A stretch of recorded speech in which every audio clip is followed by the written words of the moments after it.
അസ്സലാമു അലൈക്കും വറഹ്മത്തുള്ളാഹി തആല വബറകാതുഹു. ഇന്ന് നമ്മൾ ചർച്ച ചെയ്യാൻ പോകുന്നത് 4-ാം ക്ലാസ്സിൻ്റെ തജ്വീദ് എന്ന വിഷയത്തിൽ മുൻ വർഷങ്ങളിൽ വന്ന വാർഷിക പരീക്ഷയുടെ ചോദ്യപേപ്പറാണ്. അപ്പോൾ ആദ്യത്തെ ഭാഗം നോക്കാം.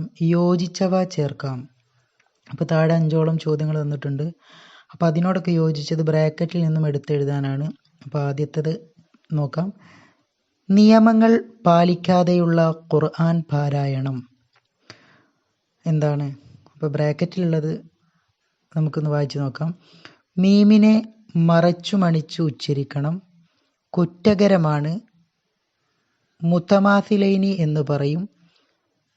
മണിക്കൽ നിർബന്ധമാണ്. അനുഗ്രഹീതമാണ്. അപ്പോൾ ഒന്നാമത്തേതിനോട് യോജിച്ചത് ഏതാണ്? നിയമങ്ങൾ പാലിക്കാതെയുള്ള ഖുർആൻ പാരായണം കുറ്റകരമാണ് എന്നുള്ളതാണ്. അപ്പോൾ അവിടെ കുറ്റകരമാണ് എന്ന് എഴുതി കൊടുക്കുക. രണ്ടാമത്തേത് ഖുർആൻ ഓതുന്ന സ്ഥലം ഏതാണ് യോജിച്ചത്? അനുഗ്രഹീതമാണ്. അപ്പോൾ ഖുർആൻ ഓതുന്ന സ്ഥലം അനുഗ്രഹീതമാണ്. ഇനി മൂന്നാമത്തേത് സുക്കൂനുള്ള മീമിൻ്റെ ശേഷം ബാ വന്നാൽ മീമിനെ മറച്ചുമണിച്ച് ഉച്ചരിക്കണം. മീമിനെ മറച്ചുമണിച്ച് ഉച്ചരിക്കണം. ഇനി നാലാമത്തേത് ഷദ്ദുള്ള മീമും നൂനും ഉച്ചരിക്കുമ്പോൾ ഒരു അലിഫിൻ്റെ അളവ് മണിക്കൽ നിർബന്ധമാണ്. അപ്പോൾ ഒരു അലിഫിൻ്റെ അളവ് മണിക്കൽ നിർബന്ധമാണ് എന്നാണ് അവിടെ എന്താക്കേണ്ടത്? എഴുതി കൊടുക്കാനുള്ളത്. മണിക്കൽ നിർബന്ധമാണ്. ഇനി അഞ്ചാമത്തേത് ഇദ്ഗാം ചെയ്തത് ഒരേ അക്ഷരമാണെങ്കിൽ അതിന് മുതമാസിലൈനി എന്ന് പറയും. ഇദ്ഗാം ചെയ്തത് ഒരേ അക്ഷരമാണെങ്കിൽ അതിന് മുതമാസിലൈനി എന്ന് പറയും. ഇനി രണ്ടാമത്തെ ഭാഗം നോക്കാം. ഉദാഹരണങ്ങൾ വേർതിരിക്കാം. അപ്പോൾ താഴെ ഹുറൂഫുൽ ഖമരിയയും തന്നിട്ടുണ്ട്, ഹുറൂഫുൽ ഷംസിയയും തന്നിട്ടുണ്ട്. അപ്പോൾ അത് ബ്രാക്കറ്റിൽ നിന്നും വേർതിരിച്ചെഴുതാനാണ്. അപ്പോൾ ഒന്നാമത്തേത് നോക്കാം. അൽ ഹുറൂഫുൽ ഖമരിയ. ഹുറൂഫുൽ ഖമരിയയിൽ പെട്ടതാണ് ഏതൊക്കെ? അൽ വദൂദു, അൽ ഹാദി, അൽ ഖാഹിറു, അൽ ഫത്താഹു. ഇനി ഹുറൂഫ് ഷംസിയയിൽ പെട്ടതാണ് ഏതൊക്കെ? അസ്സകാത്തു, അസ്സലാമു, അഷ്ഷംസു, അർറഹ്മാനു. ഇനി മൂന്നാമത്തെ ഭാഗം നോക്കാം. 2 വീതം എഴുതാം. അപ്പോൾ താഴെ 2 ചോദ്യങ്ങൾ നൽകിയിട്ടുണ്ട്. അപ്പോൾ അതിലേതെങ്കിലും കുറേ കാര്യങ്ങൾ നമ്മൾ പഠിച്ചിട്ടുണ്ടെങ്കിലും അതിന് 2 എണ്ണം വീതം മാത്രം ഉത്തരം എഴുതിയാൽ മതി.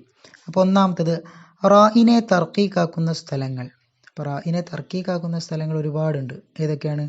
റായിൻ്റെ ഹർക്കത്ത് കെസുറാവുക, റായിൻ്റെ സുക്കൂനും റായിൻ്റെ മുമ്പ് അസ്ലിയായ കെസുറ് വരികയും റായിൻ്റെ ശേഷം ഇസ്തിഅലാഇൻ്റെ അക്ഷരം വരാതിരിക്കുകയും ചെയ്യുക.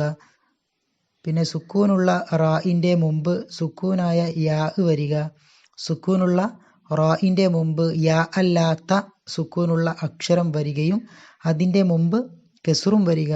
ഇങ്ങനെയുള്ള ഒരു രീതിയിൽ വന്നാൽ അതിനൊക്കെ റായിൻ എന്താക്കണം? തർക്കീക്ക് ആക്കുന്ന സ്ഥലങ്ങളാണ്. അപ്പോൾ ഇതിലേതെങ്കിലും 2 എണ്ണം വീതം മാത്രം എഴുതുക. ഇനി രണ്ടാമത്തേത് റായിനെ തഫ്ഹീമാക്കുന്ന സ്ഥലങ്ങൾ. അപ്പോൾ അതേതൊക്കെയാണ്? റായിൻ്റെ ഹർക്കത്ത് ഫത്തഹോ ലമ്മോ ആവുക, റായിന് സുക്കൂനും മുമ്പുള്ള ഹർഫിന് ഫത്തഹോ ലമ്മോ ആവുക, പിന്നെ റായിന് സുക്കൂനും മുമ്പുള്ള ഹർഫിന് കെസ്ർ ആരിദാവുക, പിന്നെ സുക്കൂനുള്ള റായിൻ്റെ മുമ്പുള്ള കെസ്ർ അസ്ലിയായിരിക്കെ അതേ കലിമത്തിൽ റായിൻ്റെ ശേഷമുള്ള ഹർഫ് ഇസ്തിഅലായിൽ പെട്ടതാവുക, പിന്നെ വഖഫ് ചെയ്തതിനാൽ റായിന് സുക്കൂൻ റായിൻ്റെ മുമ്പ് യാ അല്ലാത്ത സാക്കിനായ ഹർഫും അതിൻ്റെ മുമ്പ് ഫത്തഹോ ലമ്മോ ഉള്ള ഹർഫുകളും ഉണ്ടാവുക. അപ്പോൾ ഇതൊക്കെയാണ് എന്ത്? റായിനെ തഫ്ഹീമാക്കുന്ന സ്ഥലങ്ങൾ. അപ്പോൾ ഇതിലേതെങ്കിലും 2 എണ്ണം മാത്രം എടുത്തെഴുതുക. ഇനി പൂർത്തിയാക്കാം എന്നുള്ളതാണ് 4ാമത്തെ ഭാഗം. അപ്പോൾ ഒന്നാമത്തെ ചോദ്യം നോക്കാം. അലിഫ് വാവ് യാ മദ്ദിൻ്റെ എന്താണ്? ഹർഫുകളാണ്. അലിഫും വാവും യാവും മദ്ദിൻ്റെ ഹർഫുകളാണ്. മദ്ദിയായ ഹർഫുകളാണ് ഏതൊക്കെ? അലിഫ് വാവ് യാ. ഫതഹിനെ നീട്ടാൻ അലിഫും, കെസ്റിനെ നീട്ടാൻ യാവും, ലമ്മിനെ നീട്ടാൻ വാവും എന്നൊക്കെ നമ്മൾ പഠിച്ചിട്ടുണ്ട്. അപ്പോൾ അതൊക്കെ എന്താണ്? മദ്ദിൻ്റെ ഹർഫുകളാണ്. ഇനി രണ്ടാമത്തത് അള്ളാഹു എന്ന ജലാലത്തിൻ്റെ ഇസ്മിലുള്ള ലാമിൻ്റെ മുമ്പുള്ള ഹർക്കത്ത് കെസ്റാണെങ്കിൽ അതിനെന്ത് ചെയ്യണം? ലാമിനെ തർക്കീക്കാക്കും. റാമിനെ എന്താക്കണം? ലാമിനെ തർക്കീക്കാക്കണം. അപ്പോൾ അവിടെ ലാമിനെ തർക്കീക്കാക്കും എന്ന് എഴുതി കൊടുക്കുക. ഇനി മൂന്നാമത്തത്, അള്ളാഹു എന്ന ജലാലത്തിൻ്റെ ഇസ്മിലുള്ള ലാമിൻ്റെ മുമ്പുള്ള ഹരക്കത്ത് ഫതഹോ ലമ്മോ ആണെങ്കിൽ അതിനെന്താക്കും?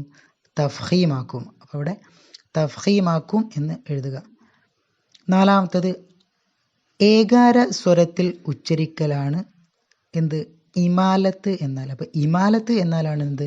ഏകാര സ്വരത്തിൽ ഉച്ചരിക്കൽ. അപ്പോൾ അവിടെ ഇമാലത്ത് എന്ന് എഴുതി കൊടുക്കുക. അടുത്ത ഭാഗം വ്യക്തമാക്കാം എന്നുള്ളതാണ്. അപ്പോൾ ഹർഫുല്ലീൻ, ഒന്നാമത്തെ എന്താണ്? ഹർഫുല്ലീൻ. അപ്പോൾ അത് വ്യക്തമാക്കി എഴുതാം. എന്താണ്? വാവിനും യാഇനും സുക്കൂനും മുമ്പുള്ള അക്ഷരത്തിന് ഫത്ഹുമാണെങ്കിൽ ആ വാവിനും യാഇനും ഹർഫുലീൻ എന്ന് പറയുന്നു. ഒന്നുകൂടെ നോക്കാം. വാവിനും യാഇനും സുക്കൂനും മുമ്പുള്ള അക്ഷരത്തിന് ഫത്ഹുമാണെങ്കിൽ ആ വാവിനും യാഇനും ഹർഫുലീൻ എന്ന് പറയും. ഇനി രണ്ടാമത്തെ ഭാഗം നോക്കാം. രണ്ടാമത്തെ ചോദ്യം, ലാസിം കലിമിയെ മുഖഫഫ്. അപ്പോൾ ലാസിം കലിമിയെ മുഖഫഫ് എന്നാൽ എന്ത് എന്നാണ് ചോദിക്കുന്നത്. അപ്പോൾ എന്താണ്? അത് വ്യക്തമാക്കി എഴുതുക. മദ്ദക്ഷരത്തിന് ശേഷം അതേ കലിമത്തിൽ സ്ഥിരമായ സുക്കൂൻ ഉണ്ടെങ്കിൽ, മദ്ദക്ഷരത്തിന് ശേഷം അതേ കലിമത്തിൽ സ്ഥിരമായ സുക്കൂൻ ഉണ്ടെങ്കിൽ അതിന് പറയുന്ന പേരാണ് എന്ത്? ലാസിം കലിമി മുഖഫഫ്. ഇനി മൂന്നാമത്തെ ഭാഗം നോക്കാം. മദ്ദു അസ്ലി. മദ് അസ്ലി എന്ന് പറഞ്ഞാൽ എന്ത്? മദ്ദിയായ അക്ഷരത്തെ ഉച്ചാരണത്തിൽ കൊണ്ടുവരാൻ ആവശ്യമായ നീട്ടലിനാണ് എന്ത് പറയാ? മദ് അസ്ലി എന്ന് പറയാം. മദ്ദിയായ അക്ഷരത്തെ ഉച്ചാരണത്തിൽ കൊണ്ടുവരാൻ ആവശ്യമായ നീട്ടലിന് എന്ത് പറയും? മദ് അസ്ലി എന്ന് പറയും. ഇനി മദ് ഫറഈ എന്ന് പറഞ്ഞാൽ എന്ത്? അതിൻ്റെ ഉത്തരം, മദ്ദിയായ അക്ഷരത്തിന് ശേഷം ഹംസയോ സുക്കൂനോ വന്നാൽ കൂടുതൽ നീട്ടണം. ഇതിന് എന്ത് പറയും? മദ് ഫറഈ എന്ന് പറയും. ഇനി ആറാമത്തെ ഭാഗം ഉത്തരം എഴുതാം എന്നുള്ളതാണ്. ചോദ്യം 1, മുത്തസിലായ മദ്ദിനെ എത്ര ഹർക്കത്ത് വരെ നീട്ടാം? മുത്തസിലായ മദ്ദിനെ എത്ര ഹർക്കത്ത് വരെ നീട്ടാം? 7 ഹർക്കത്ത് വരെ. അപ്പോൾ 7 ഹർക്കത്ത് വരെ മുത്തസിലായ മദ്ദിനെ നീട്ടാം എന്നുള്ളതാണ്. ഇനി രണ്ടാമത്തത്, ഒരക്ഷരം കൊണ്ട് തുടങ്ങിയ 2 സൂറത്തിൻ്റെ പേര് എഴുതാം. ഒരൊറ്റ അക്ഷരം കൊണ്ട് തുടങ്ങിയ 2 സൂറത്തിൻ്റെ പേര് എഴുതാം. ഇപ്പം നൂൻ, സ്വാദ്, ഖാഫ്. അപ്പോൾ ഇതൊക്കെ ഒറ്റ അക്ഷരം കൊണ്ട് തുടങ്ങിയ എന്താണ്? സൂറത്തുകളാണ്. അപ്പോൾ ഏതെങ്കിലും 2 മാത്രം എഴുതിയാൽ മതി. ഇനി മൂന്നാമത്തത്, റാഇൻ്റെ മഖ്റജ് ഏതാണ്? അപ്പോൾ റാഇൻ്റെ മഖ്റജ് ഏതാണ്? നാവിൻ്റെ തലയുടെ മുതുകും മേലെ മുൻപല്ലിൻ്റെ ഊനും. നാവിൻ്റെ തലയുടെ മുതുകും മേലെ മുൻപല്ലിൻ്റെ ഊനുമാണ് റാഇൻ്റെ മഖ്റജായിട്ട് വരുന്നത്. ദുആ വസിയത്തോടെ നിർത്തുന്നു. വാഖിറു ദഅവാന അനിൽ ഹംദുലില്ലാഹി റബ്ബിൽ ആലമീൻ. അസ്സലാമു അലൈക്കും വറഹ്മത്തുള്ളാഹി തആല വബറകാതുഹു.